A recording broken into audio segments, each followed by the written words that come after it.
திரு அண்ணாமலைக்கும் திரு எடப்பாடி பழனிசாமிக்கும் என்னதான் பிரச்சனை? ஏன் இவ்வளவு மோதல் இருவருக்கும்?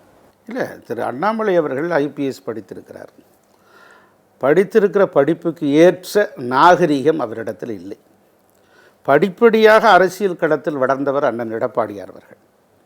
ஒரு கிளைக்கழக செயலாளரிலிருந்து ஒருவர் தொடங்கி கட்சியினுடைய உயரிய பொறுப்பான உச்சபட்ச பொறுப்பான பொதுச் செயலாளர் பொறுப்பு வரைக்கும் தன்னுடைய உழைப்பால் உயரத்தை எட்டியவர் எடப்பாடியார் அவர்கள். ஆக ஒரு நியமனம் பதவிகள் தான். ஒரு தேசிய கட்சியில் மாநில தலைவர்கள் நியமன பதவிகள் தான். அப்படிப்பட்ட ஒருவர் அரசியலில் இப்போதுதான் அண்மையில் வந்த ஒருவர் அண்ணாமலை அவர்கள் ஒரு அரசியல் நாகரிகம் கருதி ஒருவரை விமர்சிக்க வேண்டும். தரம் தாழ்ந்த விமர்சனத்தை எப்படி சகித்து கொள்ள முடியும்? அப்படி தரம் தாழ்ந்த விமர்சனத்தை அண்ணாமலை தொடர்ந்து வைத்து கொண்டே இருக்கிறார். ஐபிஎஸ் அதிகாரி 10 ஆண்டுகள் நான் பச்சை இங்கில கையெழுத்து போட்டிருக்கேன், எத்தனை அரசியல்வாதிகளை நான் எதிர்கொண்டிருப்பேன். தகுதியே இல்லாம பாஜக அவரை நியமிக்கல இல்லையா மாநில தலைவர்? அது வந்துங்க, ஐபிஎஸ் படித்துதான் ஒரு தகுதி என்பதல்ல அரசியல் கணத்திற்கு. ஐபிஎஸ் படித்ததை போல நீங்கள் நடந்து கொள்ள வேண்டும். நீங்கள் யூபிஎஸ்சியில் ஐபிஎஸ் ஆக இருக்கலாம், ஆனால் அரசியல் கடத்திற்கு எல்கேஜி என்கிற அளவு தான் உங்களுடைய பண்பாடு இருக்கிறது, நாகரிகம் இருக்கிறது, உங்களுடைய செயல்பாடு இருக்கிறது. எல்லாம் பேரறிஞர் அண்ணாவிலிருந்து தொடங்கி புரட்சித் தலைவர் எம்ஜிஆரிலிருந்து தொடங்கி புரட்சித் தலைவி அம்மா வரைக்கும் தரந்தாழ்ந்த விமர்சனங்களை செய்தால் எப்படி சகித்துக் கொள்வது, எப்படி ஏற்றுக்கொள்வது? புரட்சித் தலைவர் எம்ஜிஆர் மாதிரி புரட்சித் தலைவி ஜெயலலிதா மாதிரி கட்சியை வழி நடத்தல திரு எடப்பாடி பழனிசாமின்னு விமர்சிக்கிறார் திரு அண்ணாமலை. ஒவ்வொருவருக்கும் ஒரு ஃபார்முலா இருக்கும். புரட்சித் தலைவர் எம்ஜிஆர் ஒரு சுயம்பு, அதாவது பேரறிஞர் அண்ணாவால் இதயக்கனி என்று அழைக்கப்பட்டவர். மக்கள் எல்லோரும் அவரை ஏற்றுக்கொண்டார்கள். அதே மாதிரி இன்னொரு தலைவர் வர முடியுமா? முடியாது. புரட்சித் தலைவி அம்மா அவர்கள் அதே மாதிரி புரட்சித் தலைவர் எம்ஜிஆர் அவர்களால் அரசியலுக்கு அழைத்து வரப்பட்டவர். அவரும் திரையுலகில் உச்சபட்ச திரை நட்சத்திரமாக திகழ்ந்தவர். அவருடைய பாணி என்பது வேறு. ஆக இப்போது இவர் யார்? விவசாய குடிமகன், ஒரு சாமானியவர், ஒரு சாதாரண ஒருவர், ஒரு கிராமப்புறத்தில் இருக்கிற ஒருவர் ஒரு கட்சிக்கு தலைமை தாங்குகிறார் என்பதை எண்ணி பார்க்கிற போது அதுதான் பெரிய விஷயம். ஆக இப்படி வளர்ந்திருக்கிற தலைவரை நாகரிகத்தோடு விமர்சனம் செய்யலாம். விமர்சனமே செய்யக்கூடாது என்று சொல்லவில்லை, விமர்சனம் செய்யுங்கள்.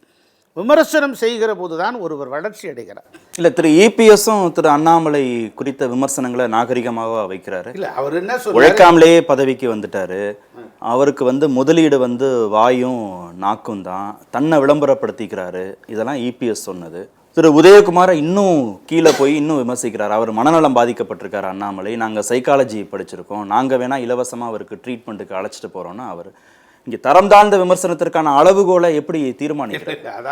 அதாவது ஒரு தலைவருடைய பேச்சு தான் அளவுகோலாக எடுத்துக்கொள்ள வேண்டும். அதற்கு பிறகு 2ஆம் மட்ட தலைவர்கள் கடுமையாக தன்னுடைய தலைவர்களை விமர்சனம் செய்து விட்டாரே என்கிற கோபத்தில் பேசியிருக்கலாம். ஆனால் தலைவருடைய கருத்துக்களை எண்ணி பார்க்க வேண்டும். எடப்பாடியார் அவர்கள் மிக நாகரிகமாக சொல்கிறார். அதாவது வாயை திறந்தாலே பொய் பேசுகிறார். திடீரென்று அரசியல் கடத்தில் ஒரு உயரத்தை எட்டிவிட்டார். அவர் எப்படி நடந்து கொள்ள வேண்டும் என்கிற பண்பாடு இல்லை. கூட்டணியினுடைய தர்மத்தை மீறி எங்களை விமர்சிக்கிறார், கடுமையாக விமர்சிக்கிறார், அநாகரிக வார்த்தைகளால் விமர்சிக்கிறார், எங்கள் தலைவர்களை கொச்சைப்படுத்துகிறார். இதை எப்படி ஏற்றுக்கொள்ள முடியும்? ஏன் காரணம் எப்படி ஏற்றுக்கொள்வார்? இல்லை, என்ன காரணம்னு நினைக்கிறீங்க? திரு அண்ணாமலை திரு எடப்பாடி பழனிசாமி மீது இவ்வளவு காட்டமான விமர்சனங்களை முன்வைக்கிறதுக்கு என்ன காரணம்? தன்னை தொடர்ந்து சர்ச்சைக்குள்ளான ஒன்றை கருத்துக்களை சொல்லிக்கொண்டே இருக்கிற போது பத்திரிகைகளிலும் ஊடகங்களிலும் தலைப்புச் செய்திகளாக மாற்றுவதற்காக ஆக்கிக் கொள்வதற்கான ஒரு முயற்சியாக அதை பார்க்கலாம். இல்லை, ஒரு கட்சி மீது ஒரு கட்சி தலைவர் இன்னொரு கட்சி மீது வைக்கக்கூடிய விமர்சனங்களை அரசியல் ரீதியான விமர்சனங்களாக புரிஞ்சுக்க முடியுது. இங்கே இபிஎஸ்ஸை டார்கெட் பண்ணி திரு அண்ணாமலை பேசுறதுக்கு என்ன ஒரு ஆளுமை சார்ந்த விமர்சனமாக இதை வைக்கிறதுக்கு என்ன காரணம்னு நினைக்கிறேன்? இல்லை, அதாவது எல்லாவற்றையும் ஏற்றுக்கொள்ள வேண்டும் என்கிற அவசியம் இல்லை. அதாவது ஒரு கூட்டணி என்று வைத்து கொண்டு விட்டால் அண்ணா திராவிட முன்னேற்ற கழகம் இதற்கு அடிமை சேவகம் செய்ய வேண்டும் என்பதல்ல, அவர்கள் சொன்னதெல்லாம் கேட்க வேண்டும் என்பதல்ல.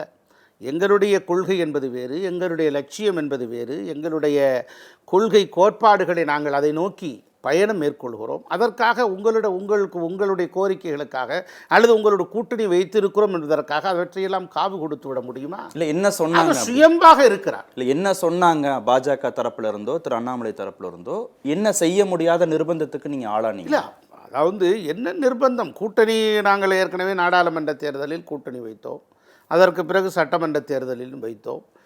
நாங்கள் எங்கள் பக்கம் இருக்கக்கூடிய கருத்துக்களை எடுத்து வைக்கிற போது அதில் உறுதிப்பாட்டோடு இருந்தார் எடப்பாடியார். அதான் என்னன்னு கேட்குறேன். அதாங்க, நீங்கள் எத்தனை சீட்டு வேணும்னு கேட்டால் கூட இல்லை, அளவுகோல் இவ்வளவுதான் உங்களுக்கு கொடுக்க முடியும் என்பதில் உறுதிப்பாட்டோடு. அதுக்காக இவ்வளவு கோவப்பட்ட அண்ணாமலை இல்லை, நீங்கள் இந்த கட்சியில் எல்லாரும்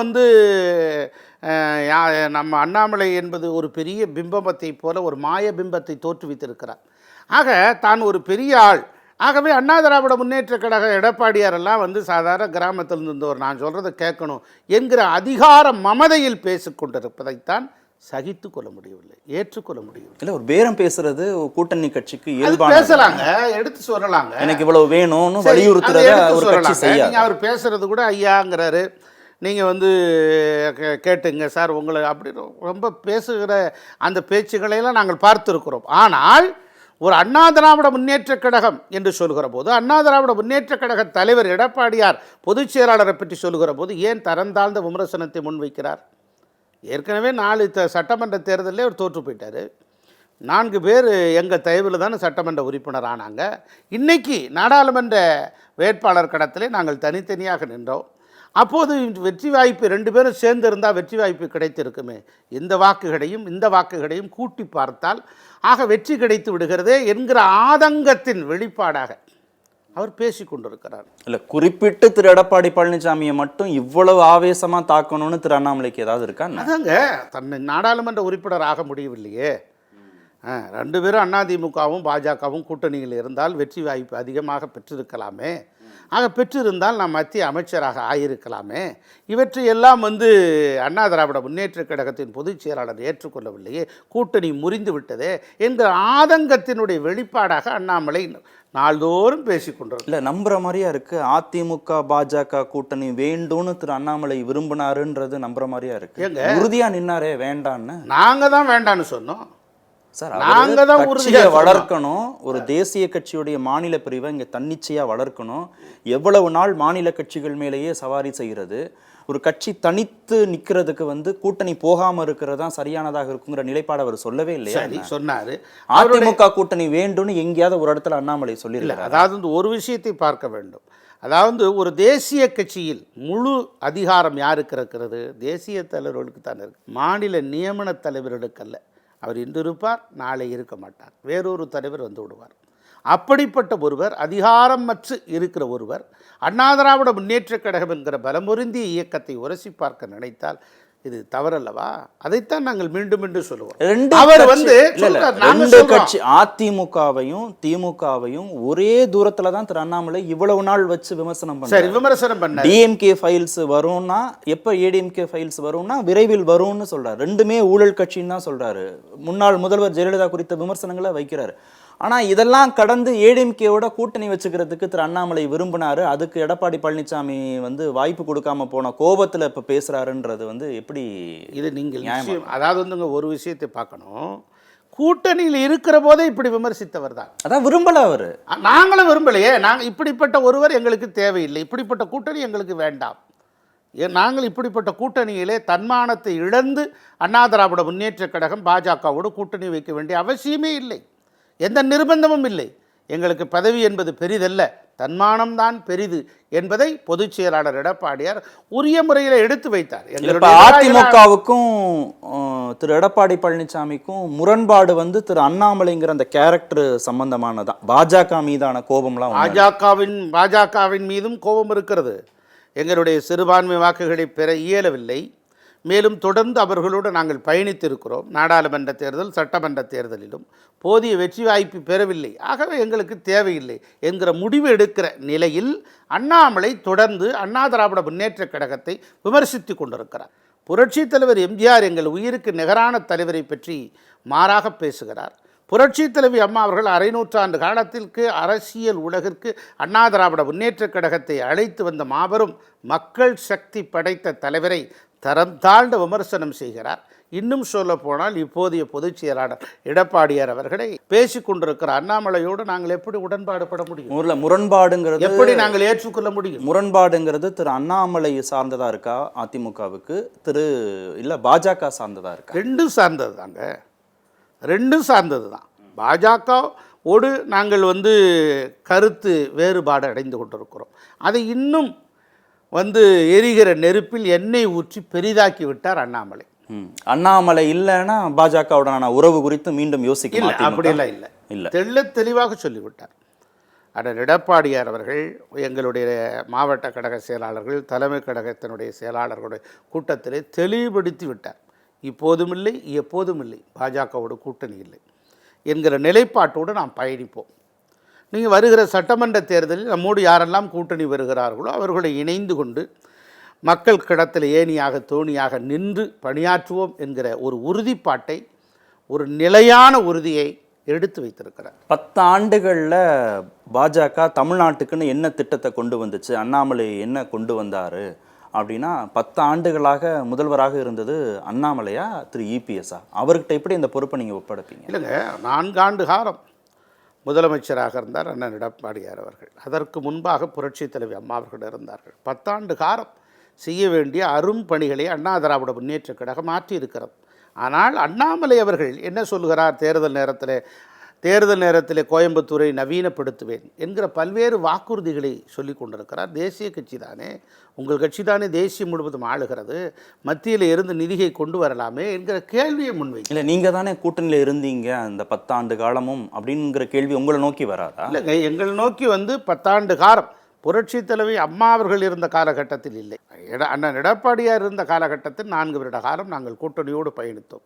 4 வருட காலமும் மத்திய அரசு போதிய நிதிகளை வழங்கவில்லை, தேவையான நிதி ஆதாரங்களை கிடைக்கவில்லை. கிடைத்தவற்றை வைத்து போராடி பெற்றோம். ஏன் இன்னைக்கு மருத்துவக் கல்லூரியிலே அரசு பள்ளி மாணவ மாணவிகளுக்கு 7.5% இடஒதுக்கீடு பெற வேண்டும் என்பதற்காக தர வேண்டும் என்பத அடிப்படையில் இப்போ மேதக ஆளுநருக்கு அண்ணன் எடப்பாடி அவர்கள் சட்டமன்றத்தில் தீர்மானம் நிறைவேற்றி அனுப்பி வைத்தார்.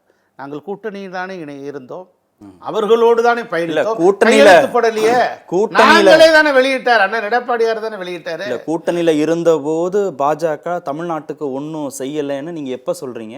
கூட்டணியிலிருந்து விலகி 3 ஆண்டுகளுக்கு பிறகு நீங்க தொடர்ந்து நாங்கள் பிரதமரை சந்திக்கிற போது அல்லது கட்சி தலைவர்களை பற்றி சந்திக்கிற போதெல்லாம் நாங்கள் எங்களுடைய வேண்டுகோளை, எங்களுடைய கோரிக்கையை வைத்து கொண்டு தான் இருந்தோம். கூட்டணி பிரிந்த பிறகு எங்களுடைய கருத்துக்களை மக்கள் மன்றத்தில் எடுத்து வைத்தோம். கூட்டணி என்பதற்காக அல்ல, போதிய நிதிகளை எங்களுக்கு தரவில்லை, இன்னும் தேவையானவற்றை அவர்கள் தந்திருந்தால் தமிழ்நாட்டிலே பல்வேறு விதமான ஒரு வளர்ச்சி பாதையை நோக்கி சென்றிருக்கும் என்கிற அடிப்படையில் நாங்கள் சொன்னோம். அப்போ 10 ஆண்டு காலம் நீங்கள் பாஜகட்டேருந்து எதுவுமே பெற முடியல அப்படிங்கிறத நீங்களே ஒத்துக்கொள்வது மாதிரி தானே இருக்குது உங்களுடைய? 4 வருட காலம் பெற முடியவில்லை, நிச்சயமாக இல்லையே. ஆக இன்றைக்கி இருக்கக்கூடிய நிலையில் அதை தான் நான் ஒரு குறிப்பிட்டு சொன்னேன். 7.5% இடஒதுக்கீட்டை தர வேண்டும் என்கிற அடிப்படையில் அதற்கு ஒப்புதலை கூட மேதக ஆளுநர் வழங்கவில்லை. நாங்கள் கூட்டணியோடு தான் இருந்தோம். மேதக ஆளுநருடைய ஒப்புதலை இல்லாமலேயே முதலமைச்சராக இருந்த அண்ணன் எடப்பாடியார் துணிச்சலாக அரசாணையாக வெளியிட்டார். இன்றும் ஏழை எளிய மாணவ மாணவிகள் பயன்பெற்று கொண்டிருக்கிறார்.